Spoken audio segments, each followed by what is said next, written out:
내가 새벽을 깨우리라. 저 반세기 목회 핵심은 기도와 전도예요. 이제 우리는 기도의 새벽만 깨울 것이 아니라 전도의 새벽도 깨우셔야 됩니다. 사랑의 새벽도 깨워야 됩니다. 선교의 새벽도, 용서의 새벽도, 감사의 새벽도, 희생의 새벽도, 겸손의 새벽도, 믿음의 새벽도, 소망의 새벽도 깨우세요. 하나님께서 오늘날 우리의 현실을 마치 캄캄한 밤과 같다고 느껴지는데, 한국의 자살률 OECD 국가 중에서 제일 높다고 그러죠. 세계적으로 자살률이 가장 높은 국가 중에 하나라고 합니다. 또한 작년 10월 기준으로 취업자 수는 엄청 많이 늘어나서 대학생 졸업 맞고 일자리가 없어서 죽음을 택하는 대학생들도 있고, 세계 경제는 과도한 부채와 금리 인상과 무역 전쟁 등으로 출애볼 악재가 겹치는 최악의 위기를 맞을 수 있다고 경고하고 나오고 있는데, 이와 같이 우리의 현실은 마치 캄캄한 밤처럼 어두운 일만 발생하고 있습니다. 심지어 교회 내에서도 세속주의가 범람하고 윤리와 도덕은 땅에 떨어졌으며, 이단이 판치고 상환윤리가 팽배하고 개인주의가 성행하고 있는 이때에 새벽을 깨울 때가 됐습니다. 또한 교권주의가 성행하고 형식주의가 판을 치고 물질 만능주의가 성도들을 유혹하고 있습니다. 사치와 낭비, 권력에 아부하여 커다란 비전을 상실한 채 힘을 잃어가고 있는 한국 교회, 이제 새벽을 깨울 때가 된 줄 믿으시면 아멘 하시기 바랍니다. 이와 같은 시대 속에서 우리 그리스도인들이 해야 할 일이 무엇인가? 그것은 다름 아닌 우리가 깨어서 복음을 전하는 일입니다. 이 일은 너무나 중요하여 주님께서 우리에게 거듭 특명하신 명령입니다. 주님께서 전도와 선교의 새벽을 깨우라고 5번이나 말씀하셨죠. 마태복음 28장 땅끝까지 가서 제자를 삼으라고 했고, 마가복음 16장 15절에 온 천하에 다니면서 만민에게 복음을 전하라고 하셨고, 누가복음 24장 47절에 회개는 메시지가 예루살렘으로부터 시작하여 모든 족속에게 전파될 것이라고 말씀했고요. 요한복음 20장 21절에 예수께서 또 가라사대 너희에게 평강이 있을지어다, 아버지께서 나를 보내신 것 같이 내가 너희들을 보내노라.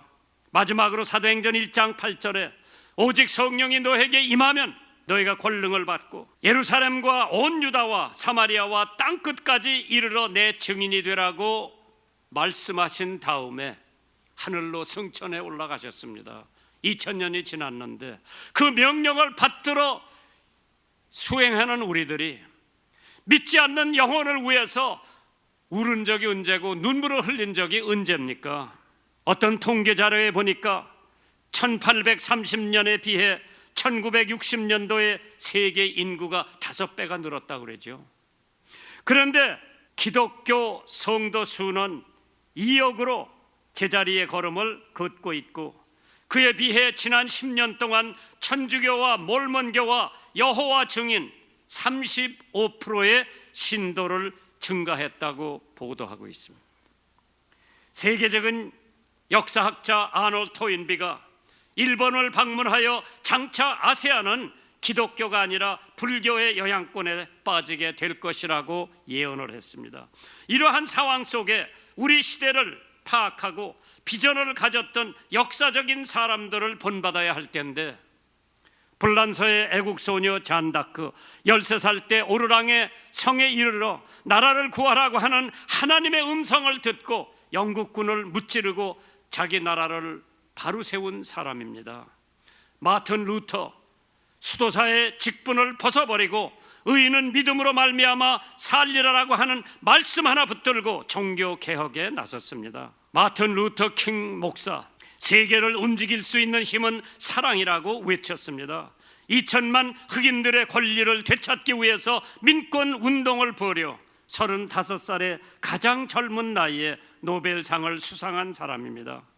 그가 워싱턴 광장에서 I have a dream, 나는 꿈이 있다고 했을 때에 미국 사람들 믿지 않았습니다.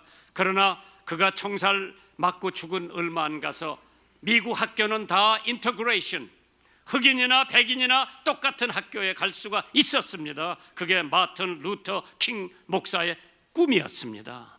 제가 미국에 유학 갔을 때 50년대입니다. 흑인은 버스를 타도 뒤에 타고 백인은 앞에 타고, 흑인 화장실 따로 있고 백인 화장실 따로 있고, 흑인 먹는 식당이 따로 있고 백인 먹는 식당이 따로 있었습니다. 그게 불과 60년 전 얘기입니다. 그런데 지금은 흑인 백인 섞여서 식당에 가고, 기차도 마음대로 타고, 버스도 자기 자리에 아무데나 가서 앉을 수 있는 마틴 루터 킹 흑인 목사의 꿈이 실현돼서 흑인 대통령까지 날 수 있었던 것은 한 사람의 꿈이었습니다. 그 마틴 루터 킹 목사님의 꿈이 이루어진 것은 그가 새벽을 깨운 사람입니다. 인종차별의 새벽 깨운 사람입니다. 오늘 우리나라에도 보면 유관순 여사 10대 소녀로서 주님의 음성을 듣고 나라를 찾겠다는데 굳은 신념을 가지고 일제를 항거하고 17살의 나이로 독립만세를 부르다가 감옥에서 옥사했습니다. 이와 같이 믿음의 조상을 본받아 우리는 굳은 신념을 가지고 이 시대를 파악하여 복음을 증거해야 하며 복음을 전할 수 있는 준비가 되어야 합니다. 하나님은 어떤 사람을 사용해서 하늘나라를 복된 소식을 전하게 하는지 한번 살펴보세요. 첫째로 요한일서 4장 10절에 보면 사랑은 여기에 있으니 우리가 하나님을 사랑한 것이 아니요 오직 하나님이 우리를 사랑하사 우리 죄를 위하여 화목제로 그 아들을 보내셨음이니라. 사랑하는 자들아 하나님이 이같이 우리를 사랑하였은즉 너희도 서로 사랑하라고 했습니다. 사랑의 새벽을 깨우세요. 사랑이 없는 가정, 사랑이 없는 교회, 사랑이 없는 직장, 사랑이 없는 찬양대, 이제 사랑의 새벽을 깨우세요. 기독교는 생명의 종교이기도 하지만은 사랑의 종교입니다. 이는 기독교의 핵심이 예수님이 이 땅에 보내셔서 하나님의 사랑을 우리들에게 확정해 주셨습니다. 그러므로 하나님은 사랑의 사람을 통해서 하나님 나라의 복된 소식을 전하기를 원하십니다. 나폴레옹이 고백한 한마디가 있죠. 나는 무력으로 세계를 정복하려고 했다. 실패했다. 그러나 예수님은 사랑으로 세계를 정복했다고 했습니다. 예수님이 승천하신 뒤에 알렉산드리라고 하는 도시에 약 10만 명이 살고 있었습니다. 거기에 대부분이 그리스도인이었다고 합니다. 이들 10만 명은 1만 5천 명의 가난한 사람들의 삶을 책임져서 남의 어려움을 돌보는 사람으로 모든 사람들에게 알려졌습니다. 그러나 그 도시에 죽음의 신 하데스에 대한 신앙을 강요했던 부톨레마 오수 국왕이 얼마나 그리스도인을 박해했는지 그 나라에 흑사병이 생겼습니다. 그 흑사병의 원인이 예수 믿는 사람 때문에 왔다고, 예수 믿는 사람들은 흑사병과 국왕에 의해서 핍박을 동시에 받는 어려운 상황이었지만은 그래도 예수 믿는 사람들은 그 나라를 떠나지 않고 아픈 사람들을 간호하며 끝까지 자기네들이 맡은 사람을 위해서 헌신을 합니다. 나중에 흑사병을 피해 떠났던 사람들이 다시 돌아와 알렉산드리아의 시민들은 이 사실을 알고 모두 놀라 그리스도인들을 존경하게 됐다고 합니다. 그리고 이들의 모습을 보고 이들이 믿는 신 하나님에 대한 관심을 갖고 믿는 사람들이 매우 많이 생겼다고 합니다. 역사학자 털텔리라고 하는 사람이 이 모습을 보고 놀라며 저들의 놀라운 사랑을 보라고 외쳤다고 합니다. 지금 우리가 살고 있는 시대, 세상 사람들의 입에서 이런 고백이 나오도록 우리가 먼저 사랑하며 베풀어 줘야 합니다. 우리가 예수님을 구세주와 주님으로 믿지 않고 선한 일을 아무리 많이 한다 해도 구원받을 수는 없습니다. 그러나 구원받은 성도들이 주님께 받은 사랑을 이웃을 위해 실천할 때에 하나님께서 반드시 그것을 통해 구원의 역사가 일어나는 것을 믿으시기를 주님의 이름으로 축원합니다. 그렇기 때문에 하나님이 나를 믿었기에 우리들도 서로 믿으라고 했고 사랑하라고 했습니다. 두 번째로 하나님은 겸손한 사람을 찾아서 사용하신다고 했습니다. 이제 우리는 겸손의 새벽을 깨워야 됩니다. 겸손이란 자기 자신을 자랑하거나 뽐내지 않고 도리어 자기를 창조하신 하나님을 자랑하고 그 하나님께 영광을 돌리는 것을 의미한다고 합니다. 야고보서에 주 앞에서 낮추면 주께서 너희를 높이신다고 했습니다. 하나님은 교만한 자를 대적하시고 겸손한 자에게 은혜를 주신다고 했고 또 교만은 패망의 선봉이라고 했습니다. 이와 같이 하나님은 겸손한 사람을 사용하고 이제 우리는 겸손의 새벽을 깨워야 됩니다. 한 유명한 수도원에 밤늦게 한 노인이 문을 두드리더랍니다. 그 옷 입은 걸 보니 수도사가 되고 싶어서 찾아온 것 같아서 다른 수도사들이 그분에게 이렇게 말을 합니다. 아무리 나이가 많아도 여기서는 나중에 들어온 사람이 허들의 일을 해야 합니다. 그 노인은 말없이 고개를 끄덕끄덕 했습니다. 그 이후에 청소, 설거지, 굳은 일들은 다 모두 그 노인에게 도맡아 시켰습니다. 그렇게 석 달이 지나고 얼마 후에 그 수도원을 점검해 보려고 한 관리가 찾아와 수도원장을 찾았습니다. 그러나 수도사들은 수도원장 자리가 아직 비어 있다고 말을 합니다. 그게 무슨 소린가? 분명히 3개월 전에 여기 새로운 원장을 부임시켰는데 도착했다는 편지도 이미 받았는데 어떻게 그럴 수가 있느냐? 알고 보니 3개월 전에 방문했던 노인이 새로 부임한 수도원 원장이었습니다. 수도사들은 그제야 깜짝 놀래 무릎을 꿇고 사과를 했으나 그 노인은 그저 미소로 넘기고 한 번도 이 일로 책망하지를 않았다고 합니다. 놀랍도록 겸손한 인품에 감동한 수도사들은 스스로 변화되기 시작하고 그 노인은 형제 로렌스라고 하는 이름으로 불리며 중세시대의 가장 모범적인 수도원 원장으로서 제일 좋은 수도원을 만들었다고 합니다. 사랑이 바탕이 된 겸손의 섬김만이 사람을 변화시킬 수가 있습니다. 주님이 보여주신 사랑의 마음으로 겸손히 이웃을 섬기면서 복음을 증거해야 될 줄 믿으시기 바랍니다. 시편 149편 4절에 여호와께서는 자기 백성을 기뻐하시며 겸손한 자를 구원으로 아름답게 하신다고 했습니다. 우리는 늘 불만과 불평하는 사회 속에서 살고 있지만은 이제 우리는 감사의 새벽을 깨워야 됩니다. 성경은 우리에게 범사에 감사하라고 가르치고 있습니다. 데살로니가전서 5장 18절 범사에 감사하라 이는 그리스도 예수 안에서 너희를 향하신 하나님의 뜻이라고 그랬습니다. 모든 일에 감사하는 것이 하나님의 뜻일진데 왜 우리들은 허구한 날 불만과 불평으로 세월을 지내고 있는지. 손양원 목사님은 위대한 감사의 사람이라고 했죠. 1948년 10월 19일 여수 순천 반란 사건으로 그 두 아들이 좌익 계통 청년들에게 총살을 당합니다. 그 죽은 두 아들 연결식장에서 아버지 손양원 목사님은 이렇게 답사를 했답니다. 저 같은 죄인의 혈통에서 순교 자식 나게 하시니 감사합니다. 둘째로 많은 성도 중에 이런 보배를 내게 맡겨주셨으니 감사합니다. 셋째, 삼남 일녀 중에 가장 아름다운 장남과 차남을 바치게 되니 감사합니다. 넷째, 하나들의 순교도 귀하다 하거든 하물며 두 아들의 순교 감사합니다.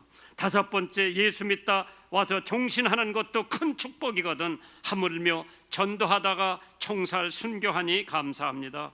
여섯 번째, 미국 가려고 준비했던 내 아들들 더 좋은 천국에 갔으니 내 마음이 안심되어 감사합니다. 일곱 번째, 아들의 원수를 내 아들 삼게 할 수 있는 사랑을 주셨으니 감사합니다. 8번째, 두 아들의 순교로 많은 천국 아들들이 생길 것을 감사합니다. 9번째, 역경 가운데 신혜와 기쁜 마음 주심을 감사합니다. 10번째, 저에게 분수에 넘치는 과분한 복 주심을 감사합니다. 그러고 자리에 돌아가셨습니다. 이와 같이 하나님은 감사의 사람을 사용하십니다. 그러므로 우리가 이 어두운 현실을 밝히고 주님의 복음을 전하기 위해서는 우리는 불만과 불평을 버리고 감사의 새벽을 깨우시기를 주님의 이름으로 축원합니다. 하나님은 우리들에게 용서의 새벽을 깨우라고 말씀하십니다. 마가복음 11장 25절에 서서 기도할 때 아무에게나 혐의가 있거든 용서하라. 그리하여야 하늘에 계신 너의 아버지도 너의 허물을 용서하여 주시리라. 하나님은 우리 모든 죄를 아무 값 없이 전부 용서해 주셨습니다. 그런데 하나님으로부터 전폭적인 용서를 받은 우리가 다른 사람, 내 가족, 내 이웃, 내 아내, 내 남편 용서 못한다면 우리는 결코 화목의 복음을 전할 수가 없습니다. 용서의 새벽을 깨우세요.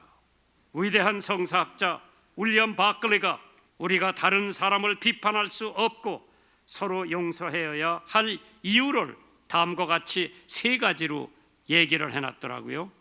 그 3가지가 뭔가 보니까 사건 전부를 우리는 결코 다 알지 못해요. 그러나 다 모르니까 용서해 주라고 그래요. 남 비난하지 말고. 2번째로는 바클리가 공정한 판단을 내가 내릴 수가 없어요. 하나님만이 공정한 판단을 내릴 수가 있기 때문에 그냥 무조건 용서하라고 그러죠. 3번째로 선한 사람은 아무도 없기 때문에 우리는 서로 용서하라고 그랬습니다. 내가 비난하는 그 사람이 나보다 나아요. 근데 내가 왜 그 사람을 용서 안 하고 비판을 합니까? 어떤 면에서는 지금 감옥소에 들어가 있는 사람보다 내가 죄가 더 많은 사람일 수도 있어요.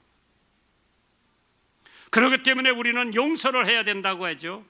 우리가 다른 사람을 용서하지 않을 때에 하나님께서도 우리를 용서하지 않으시면 우리의 기도도 듣지를 않으실 겁니다. 한마디로 용서하지 않는 사람은 하나님과의 관계가 맥혀 결코 평안의 복음을 전할 수도 없거니와, 그러므로 우리는 용서할 수 있는 데까지 용서하라고 했습니다. 누가복음 17장 3절에 너희가 스스로 조심하라. 만일 네 형제가 죄를 범하거든 경계하고 회개하거든 용서하라. 만일 하루 7번이라도 네게 죄를 얻고 네게와 회개하노라 하거든 너는 무조건 용서해 주라고 그랬어요. 힘들죠. 나를 그렇게 애매기고 나를 그렇게 못되게 욕되게 하고 돌아다닌 사람 용서해 주기 힘들어요.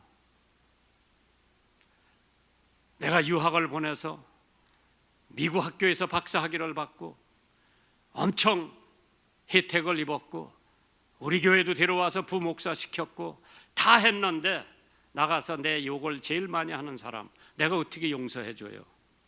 그래도 용서해 주라고 그러니까 할 수 없이 마음에 없는 용서를 내가 하는 거예요. 왜? 하나님 앞에 매 안 맞으려고. 용서하세요. 용서를 하면은 7번에 70번이라도 용서하면은 그 사람을 사랑하게 돼요. 그러면 제 문제는 해결되는 거예요. 내가 진실로 너에게 이르노니 한 알의 밀알이 땅에 떨어져 죽지 아니하면 한 알 그대로 있고 죽으면 많은 열매를 맺는다고 했죠. 마찬가지요. 바울 사도가 나는 매일 죽는다고 그랬어요. 매일 죽은 사람이 용서할 수 있어요.